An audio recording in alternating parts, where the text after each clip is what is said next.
A very good morning to you. Thank you for staying here on the JoyNews channel. This is News Desk with me, Bernice Abubedulan. So coming up this hour, National Security Minister takes his turn this morning together with IGP Dampare in Parliament as the ad hoc committee continues investigations into the alleged plot to oust Ghana's police chief. I know on top of my head that the matters concerning the National Security Minister will be in camera, but the rest of them will take a quality decision. We have details ahead of our live coverage of today's proceedings, and on our climate focus series today, we take a look at building resilience to adapt to extreme weather conditions. And in a bizarre incident, 3-year-old boy beheaded by 21-year-old uncle at Sege in the Greater Accra region, we hear from the family, which is calling for justice. We have details and more in this hour. Kindly stay with us.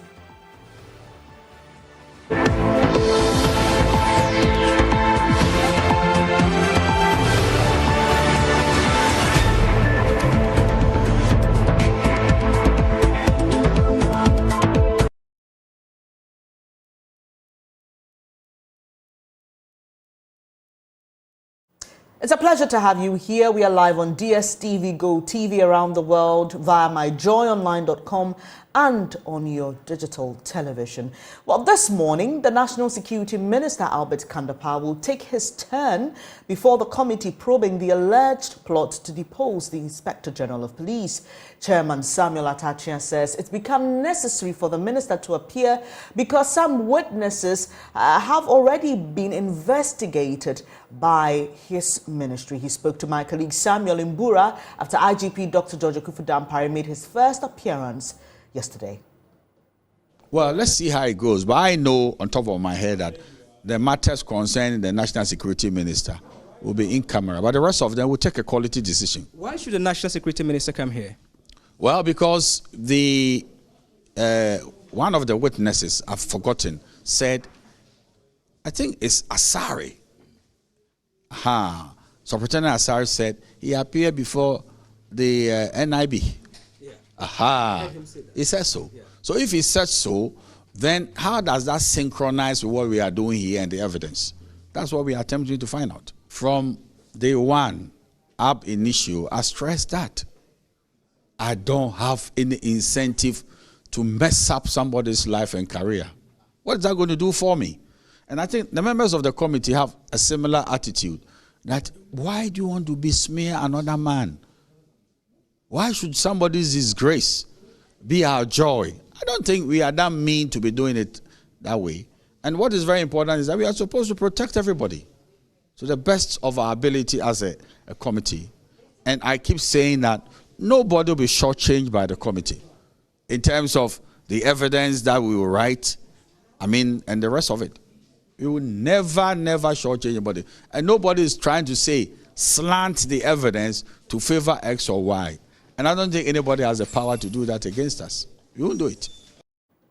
I'll be taking you to the committee shortly for the live broadcast of today's hearing. Immediately, the committee resumes sitting. So you just want to stay with us. You don't want to miss that. We'll be bringing you more on that right here on News Desk. In other news, Chairman of the National Democratic Congress, Johnson Esiedun-Ketia, says the party will not tolerate any member who will be used by the NPP to frustrate its attempt to unseat the incumbent MP for Sunyani West in the 2024 elections. Speaking at the outdooring of Millicent Yeboah-Mankwa as the NDC's parliamentary candidate for the constituency, Mr. Nketia urged the supporters to be resolute in their campaigns and avoid being induced by corrupt NPP officials. Precious Semevo has more. The chairman of the NDC, Johnson Esiedun-Ketia, at a party gathering at Odumase outdoored Millicent Yeboah-Mankwa as the parliamentary candidate for the Sunyani West constituency in the Bono region for the 2024 elections, insisting they followed due process. This comes after months of disputes and litigations involving other interested candidates in the constituency. Millicent Yeboah-Mankwa said the acclamation means a lot in her attempt to unseat MPP's Ignatius Bafuwa. I'm very optimistic of the victory come 2024. I will rely on the people of Sunyani West once again that together with unity among the party, we are going to take this battle upon ourselves. It's not going to be easy because everybody that goes to war is aiming at winning. And so if the person doesn't win, the person will definitely have some challenges. But I believe that with the Almighty God, He will touch hearts that are hardened. And I believe because it's His journey and He has ordained it, everything would work out peacefully and we'll work together to win the seat. However, the Regional Communications Director, Charles Akowa, cautioned the supporters to eschew divisive commentary to forge a united front. I think when the parties select a candidate, we are all bound to campaign and support her or his activity. So I'll urge all communicators in Bono region, especially in Sunyani West constituency, to canvass all the support, needed support for the parliamentary candidate for victory 2024. But word of caution, if somebody go contrary to the party position, that one the party has a constitution that we are going to apply to the latter. Chairman of the NDC, Johnson Esiedun-Ketia, wondered how the party has struggled to win the Sunyani West seat since 1996. He expects a change in the 2024 elections and will not tolerate any member induced by corrupt MPP officials. 2024,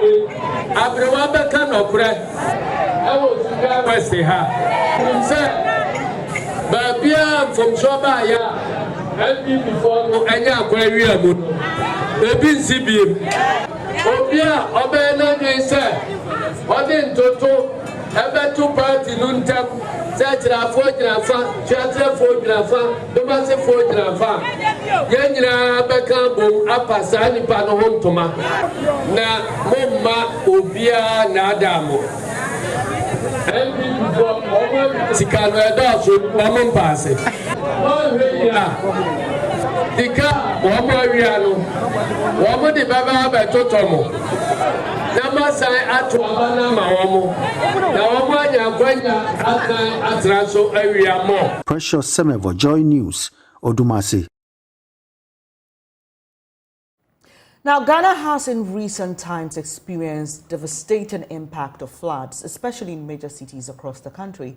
The rainfall distribution in the next 2 weeks, according to the Meteo Agency, may lead to more localized floods in low-lying areas, while other places would experience rains above normal. On Climate Focus, Kofi Dudumfe examines if communities and individuals are prepared to develop resilience and adapt to climatic changes. Things have come down heavy in the past months. In most instances, floods causing havoc. Communities have been inundated, people stranded, properties and lives have been lost. The rains could be worse in the weeks ahead, according to the Ghana Meteorological Agency.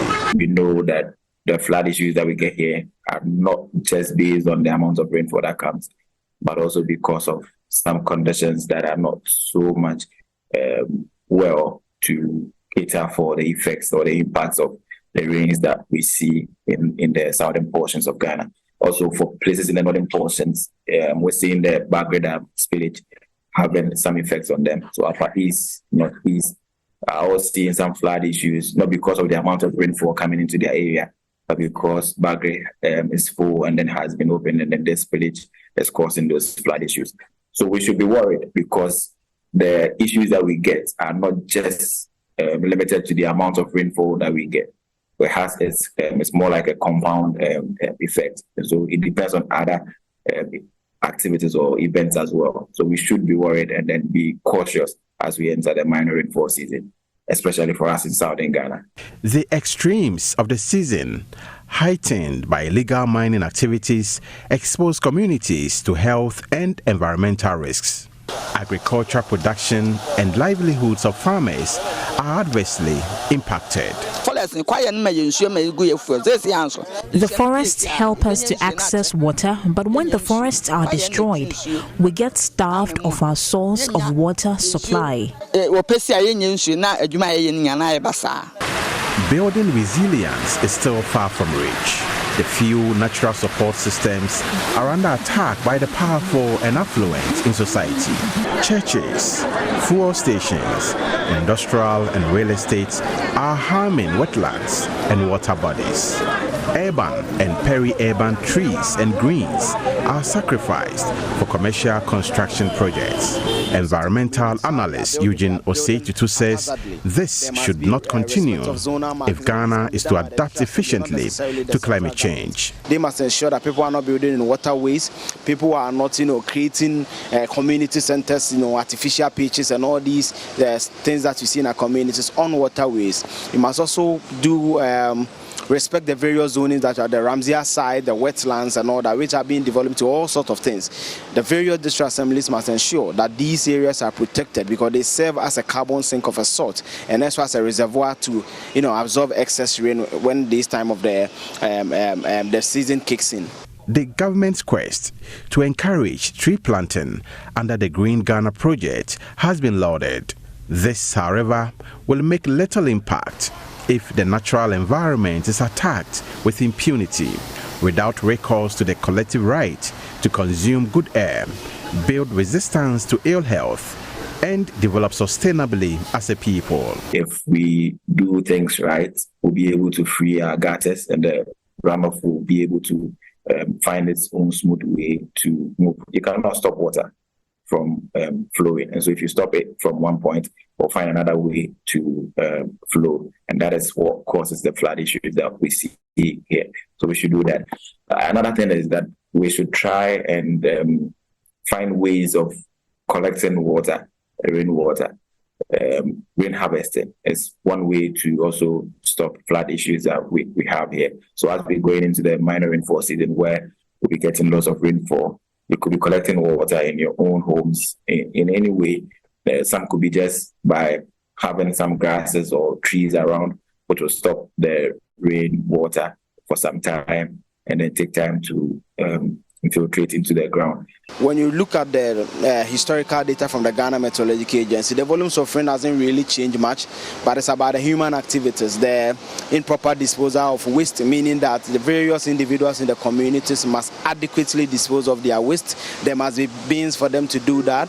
Also, the district assemblies and the local entities must ensure that these waste are collected promptly so that people will not be compelled to put these rubbish, in gutters. There must also be, proper zoning of lands. You know that when you go certain communities, how they are building haphazardly. There must be respect of zonal markings, and these can be done by the district assembly, not necessarily the central government. Indeed, the realities of climate change are dawning, but the systems for adaptation remain elusive. For JoyNews, Kofi Edudumfe reporting.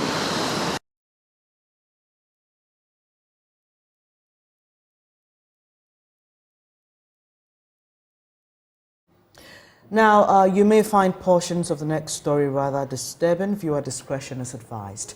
The Agbi and Kabute families at Sege in the Adan West district of the Greater Accra region want justice for their late 3-year-old child, Holyfield Olete Osabute. The toddler was believed to have been beheaded by his 21-year-old uncle. The two families say they're devastated by the bizarre incident. Traumatized and grief-stricken Emilia Agbi, who is the deceased grandmother and mother to the suspect, tells JoyNews the 3-year-old Holyfield was her source of joy. Tema correspondent Kwame Yanka has more.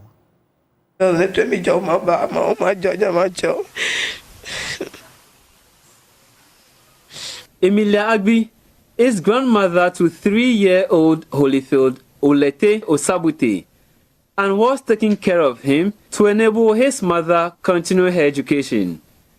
The deceased's mother, Sarah Kabute, who will soon be in her 3rd year at Adan Secondary and Technical at Sege, is the 7th child of Emilia Agbi.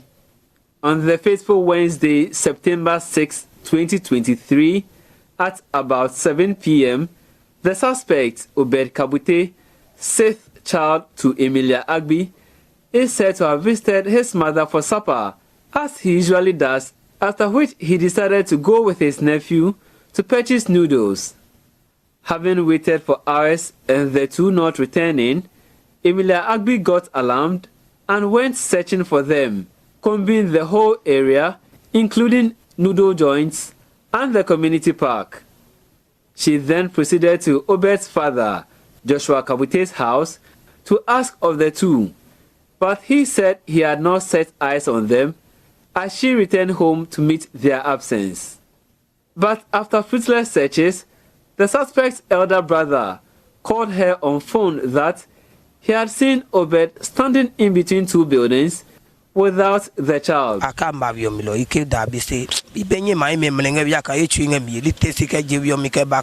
rushed out of the house to go meet them.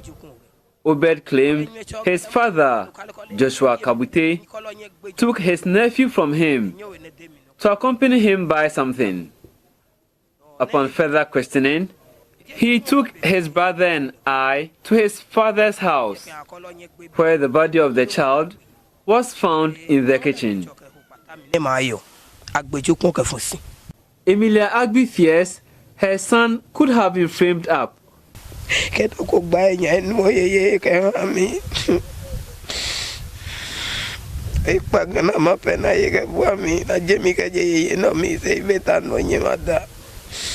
I want the state to have mercy on my son, who has been supportive, and asking God to bless anyone who helped bring out the truth, and also for Obed to be released.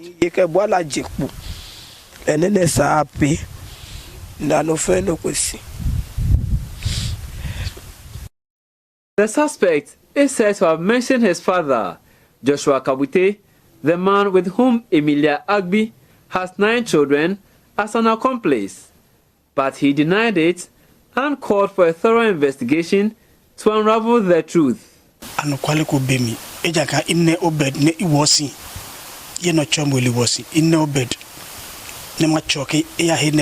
There is no iota of truth in the claim that I aided Obed in killing the child. I was even asleep and not sure what came over him to mention my name in connection with this case. Sometimes he acts strange, and when you question him, he seems unaware of his own actions. One of the family heads, George Ofwe Baduo, revealed that after questioning, some residents threatened to burn the suspect with car ties if he failed to tell the truth, and later sent him to Sege police station. I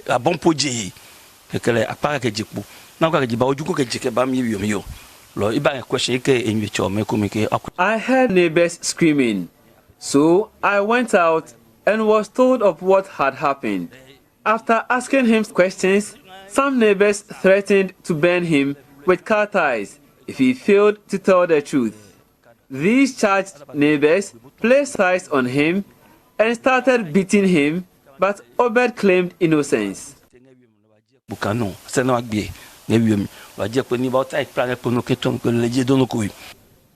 Meanwhile, Adan Divisional Police Command under the Tema Regional Police Command has taken up the case as part of investigations. We are learning that the deceased, 3-year-old Holyfield Olete Osabute, always told his grandmother, Emilia Agbi, that he would join the police service once he is of age. Kwame Yanke's report for JoyNews. Well, let's do some other stories now here on News Desk. This year, prospective SHS students must make up to 11 choices instead of the previous 6. They were expected to choose to be considered for admission. The National Coordinator for the Computerized School Selection and Placement Center, Max Asumensa, speaking in an interview, told JoyNews that students will choose an initial 6 schools from an available 928 schools, followed by the next 5 from a specific cluster of schools. They must also make sure to indicate their programs of study as well as residential status to the respective schools to validate their applications. Failure to do this will render their application invalid. He spoke to me on News Desk. This year, those completed, that is August 11th, they are around 600,714 students. And they'll be going into the 928 schools. And these 928 schools include the STEM schools, which are 5. We have the senior high technical schools. We have the TVET schools. We have the TVET schools, and we have the senior high schools. And let me tell you, I think that this time around, it's not only Ghana Education Service that has the schools. TVET too, because students also are going into TVET schools and the STEM schools. You understand it? So they are not only going to Ghana Education schools, they are also going to TVET schools. And the TVET. Right. So under TVET, we have about 220 schools under TVET. Okay, so that makes it, what, 1,100? No, all the 900. The 900. 928. Okay. 6 initial, 5 after the 6. Wow. So that doesn't it make it more cumbersome for you? It doesn't make it cumbersome. So in all 11 schools I will explain it to you, and you understand where we are coming from. Okay. I will tell you that that since 2017 that we came to the CSSPS, there has been a number of reviews that we do since 2017. And I will ask you, why do we do the reviews? We do the reviews to address certain challenges that we envisaged the previous year. You understand it? So if you come out with that, as a result of that, we have had a quite number of reviews, like the 30% public equity, whereby every vacancy that is declared from every secondary school, 30% must come from the JHS, the public JHS schools. In that region or in? Across the country. Across the country, okay. It's not in that region. Okay. That policy is outmoded. Okay. Good. We've also had, as you were saying, when we came after 2016, they were choosing 4 schools. Right now it was 5 schools. It came to the 6 schools. Then here we are. You understand it. All these reviews that we've been doing is to ensure that at least we bring equity, fairness into the system.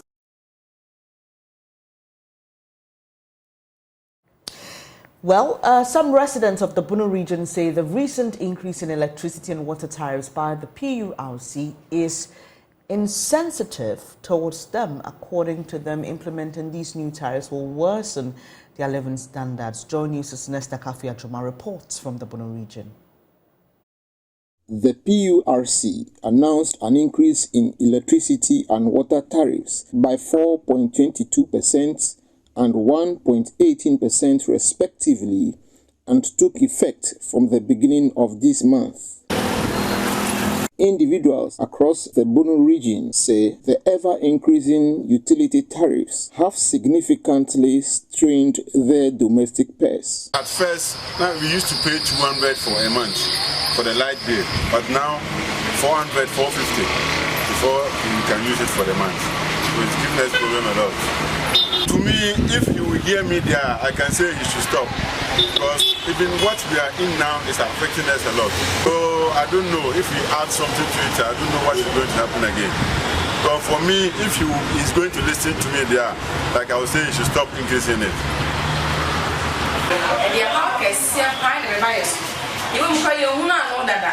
They say light why the onions can't never light.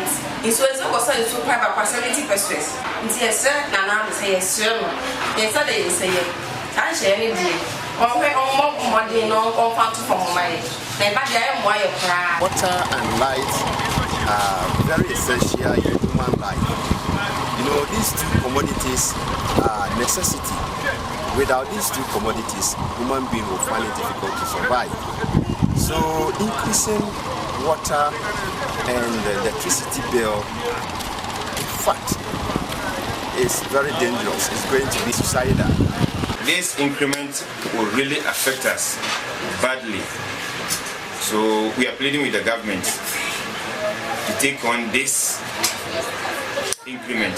I will also plead again, when an increment is coming, they should notice us at least about 2 months ahead or 3 months ahead, so that we can adjust it and then contain it. The residents of the Bono region further spoke against what they termed wicked tax regime in disguise. They consequently called on the government to reverse its notes on taxing small businesses, for they are dying slowly. For Joy News, Nesta Kafi Ajuma, Puno Region.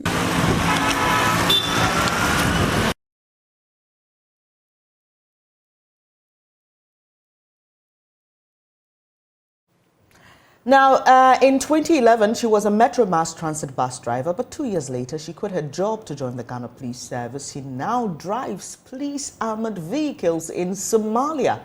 That's the story of Corporal Dorothy Asari, who is part of a small number of Ghanaian police women with a Ghana-formed police unit, inspiring the women of Somalia with their roles in a male-dominated field. Civil war and activities of terrorist groups like Al-Shabaab have plunged Somalia into more than 2 decades of instability.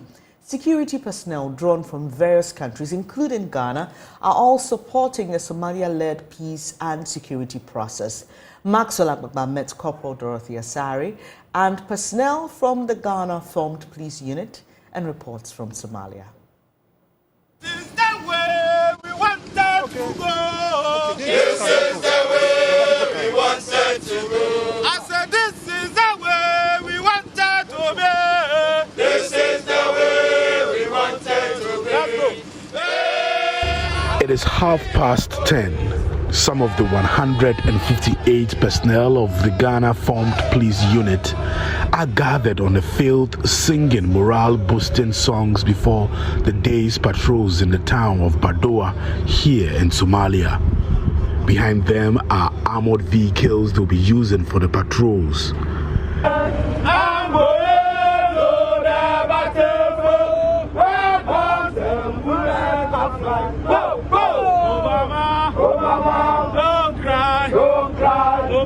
Their presence out there gives residents of Badoa and adjoining communities the confidence to step out and go about their normal duties.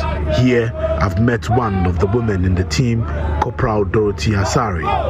She's the driver of one of the armored vehicles. She used to drive a Metro Mass Transit bus in Accra, but now part of the police, contributing their quota to a Somali-led peace and security process. So we came, that's 7 months now. For driving, I don't think I have any challenge because I was a driver before coming to the police, and I've been driving for so many years, so I don't have any challenge because what a man can do, a woman can also do.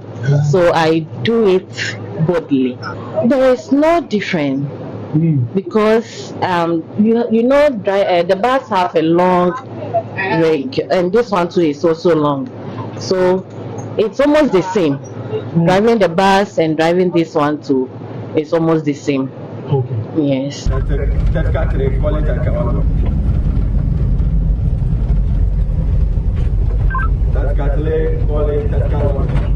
As we drove through town with the team, the evidence of how conflicts can destroy countries became clearer. I saw highly fortified walls in many neighborhoods used to protect residents against attacks from Al-Shabaab. The checkpoints were also many. Some personnel of the Somalia police force patrolled the streets on foot in their muftis and weapons. Commander of the Ghana-formed police unit, Superintendent Eric Van Kofi, says, aside from contributing to the peace process, women like Dorothy Asari, through their role, empower the women of Somalia.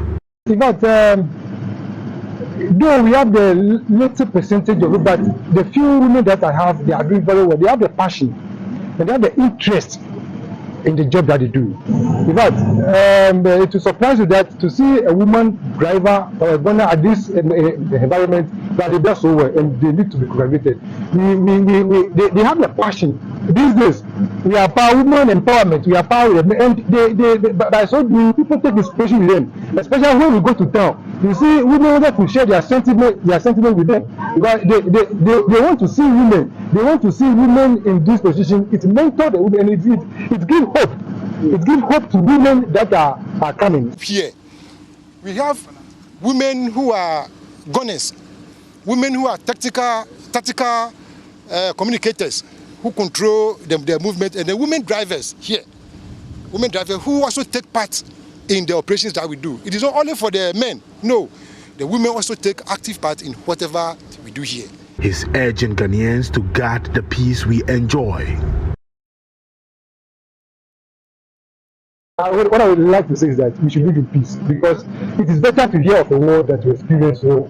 That is what my old man told me, that it is better to hear of a war than to experience it. So I would plead that we should all be in peace. That is all. And peace is paramount. When you have peace, you have everything. So that is what I would say to my fellow countrymen.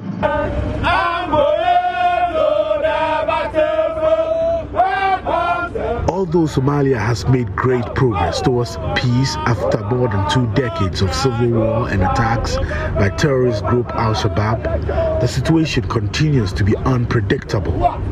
During our patrol, we heard gunshots at one of the stops. As early as June this year, 9 people were killed in an attack claimed by Al-Shabaab Islamist militants at an upmarket restaurant in the Somali capital Mogadishu on a Friday night. Those killed at the popular restaurant in the capital were 6 civilians and 3 soldiers. The Somalia police force has been heaping praises on the Ghana-formed police unit. Amazon Artemis dad markii dambe loo bedelay FVA Ghana hadaan ka hadla taliyay saddexaad inuu ninkan yahay malaynaa maalintii oo koox ilaa hatta dhaxdaan way baanaa yoona police kale oo bulshada laakiin way baanaa hal shaqle kooda shaqeeyaan. The personnel here may be far away from home, but feel closer to home. ASP Rejoice Dogbe says JoyNews helps her to follow and track what is happening back at home. You know, Joy FM is my favorite station because of the nature of the quality of their news. So every day I just try to listen to at least the 7 o'clock news. Even if I am at duty or busy, I have to listen to the 7 o'clock news. I watch it on YouTube, but if I'm home, on TV. Well, let me now take you to Parliament. We're receiving an update about today's expected hearing, and we understand that the Minister for National Security is present in Parliament. Samuel Mbura is there for us with the latest. Hello, Samuel. What can you tell us about today's hearing? How would it play out?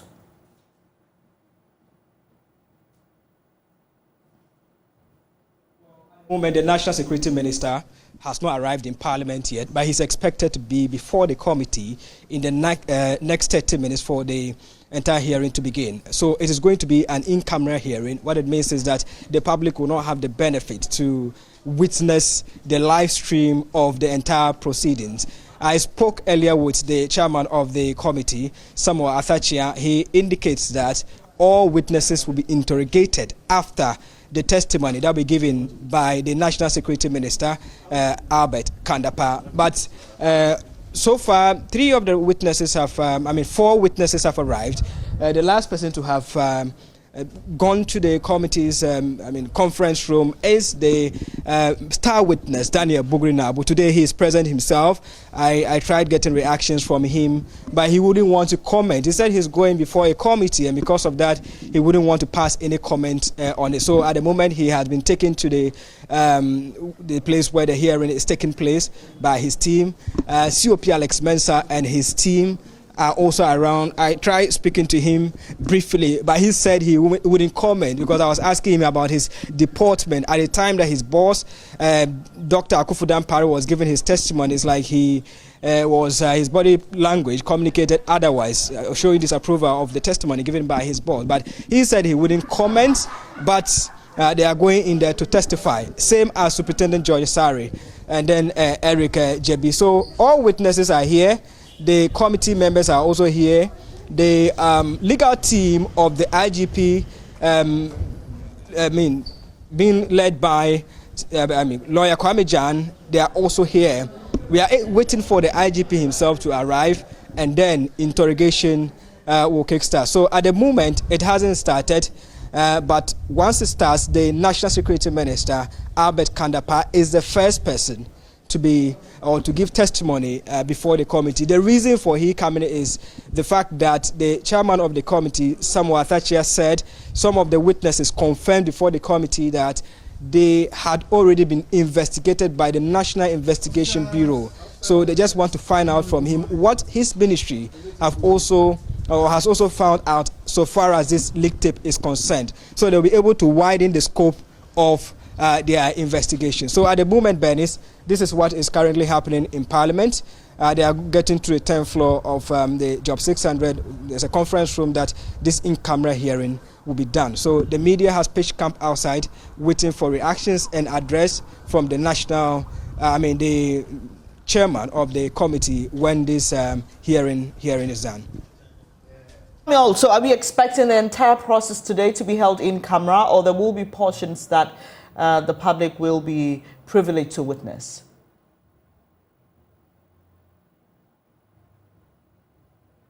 Exactly the point the chairman of the committee, Mr. Atachia, said. He said today entirely is going to be in camera, so we will not have the benefit of witnessing the live proceedings. Mind you, today they are going to adduce evidence to back their claims against the IGP. The IGP will also have the opportunity to rebut when need arises with his evidence as well. So it's going to be a blanket in-camera session that the media will not have the opportunity. It's not just limited to the National Security Minister, but all the witnesses are going to testify in camera. We will only get the benefit of what transpired there.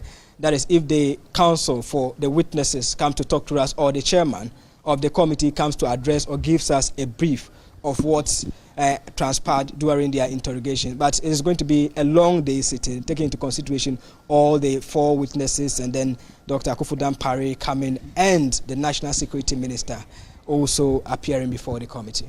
Finally, before I let you go, Samuel, we know that the IGP himself and his lawyer were concerned about the decision to hold portions of this hearing in camera. It appeared that they wanted everything to be done in the full glare of the public. Do we know if there still is a fight back on today's decision, or the IGP and his lawyers will comply as stated by the chairman of the committee?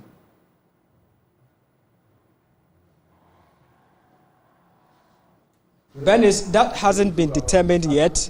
The committee is yet to meet, but before then, I saw a conference between lawyers of Superintendent George Asare, Superintendent Eric JB, and then COP Alex Mensah, after the decision was communicated to them that they were going in camera.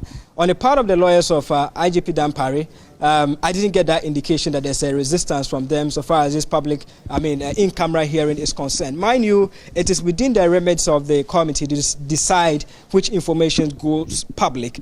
You remember consistently the chairman said that there are certain information they will not allow in the public domain because of the sensitive nature of it, and taking into consideration these are people who man the security of the country, and they wouldn't use this platform to jeopardize the country's security. So the committee will decide that, and if there are objections from the lawyers, we'll definitely hear from them. But at the moment, there is no resistance so far as this in-camera hearing is concerned.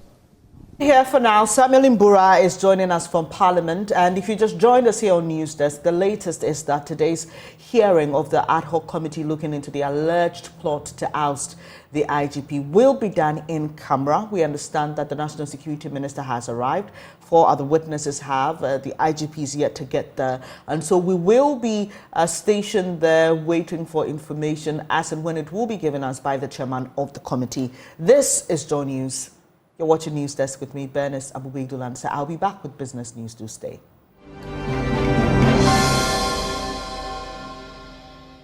Thanks for staying on News Desk. Now, Senior Advisor, Monitoring and National Coordinator at the Office of the African Continental Free Trade Area, Yakub Yusuf, has disclosed that Ghana's aim is to penetrate all 5 regional blocks of the African continent, which has a market strength of 1.3 billion people. He pegged the combined gross domestic product to over 3.4 trillion United States dollars. He noted the country achieved huge success when over 65 businesses were taken to Kenya. Mr. Yusuf made this comment at the Upper West Regional Conference on the implementation of the National Framework and Action Plan in WA. JoyNews' Upper West correspondent Rafiq Salam reports. The Upper West Regional Conference on the implementation of the National Framework a national action plan on the African Continental Free Trade Area, AfTA, which is a baby of the African Union, is aimed at boosting the country's trade with Africa.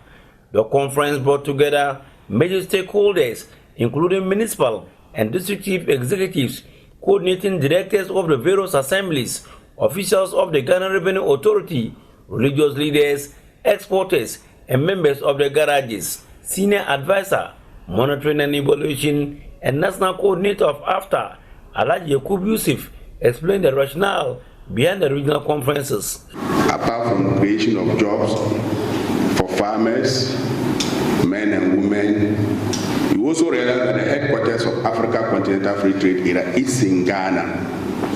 And you can imagine if you have this headquarters in Ghana, the opportunities, the benefits that it will bring to us. So a whole lot of these benefits, we cannot actually harness them if we don't understand what it takes to trade under AfTA. He recalled with nostalgia the benefits that the country had when they traveled to Kenya on a market entry expedition with over 65 businesses. Alhaji Yakub Yusuf disclosed that the aim is for the country to be a trailblazer in AfTA by penetrating in all 5 regional blocks of the continent, which has a market strength of 1.3 billion people. So businesses were taken to Kenya to introduce our Ghanaian products into the East African market, where they also seized the opportunity to do businesses with the Kenya counterparts. And as I speak, we are seriously working on another journey to Tanzania to consolidate the gains that we made in Kenya May this year. You know, Africa is made up of 5 blocks: the North, the South, Central, and East Africa.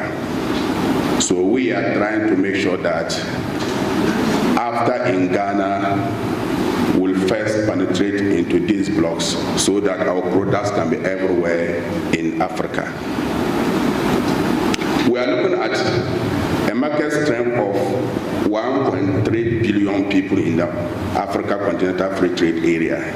That is why we say that it is very, very important. And we're also looking at a combined GDP of 3.4. Some even estimated that it's around 3.7 trillion US dollars.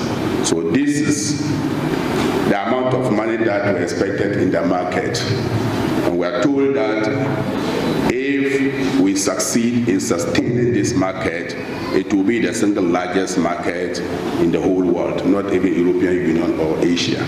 Programs officer in charge of enterprise support in trade and finance at the National Office of AfTA, Divine Kotochel, cherry-picked on the portion of the policy framework and national action plan that talks about enhancing women and youth in cross-border trade, which he sees as very important to the country. Women and youth occupy about 70% of, businesses that do cross-border trade in Ghana. And so if AfTA is going to work, we need to see that we develop a policy geared towards their development in the context of capacity building. We need to start training them how they can start packaging their product. We need to start letting them know that you don't produce because that is how it is done in Ghana. You now have to produce to have an international concept in mind. We also want to encourage them to form viable partnership groups, because you alone cannot supply the market needs of our 1.3 billion people in Africa. And that is what we see. Most businesses will want to be acting in silos. And so we are seeing how we can help them come up with very viable partnership groups so that they can be able to remain competitive. Our Power Sujan Minister, Dr. Hafiz Bin Sali, in a speech read on his behalf by Chief Director at the Upper Sudan Coordinating Council, Peter M. Mala, noted that the conference signifies the crucial step in the country's quest in strengthening trade relationship with its counterparts. These documents reflect the dedication of our government to fostering an environment conducive to trade, removing barriers, and promoting collaboration across sectors. By enhancing our trade ties with Africa, we can harness the untapped potential of our economies, drive sustainable growth, create jobs, and ultimately uplift the quality of life for our citizens. Reporting for JoyNews, Rafik Salam. And here in our studios in Kukumlemle, I'm Bernice Abubeidulansa, and this is how we end this edition of News Desk. But there's more news when you log on to myjoyonline.com.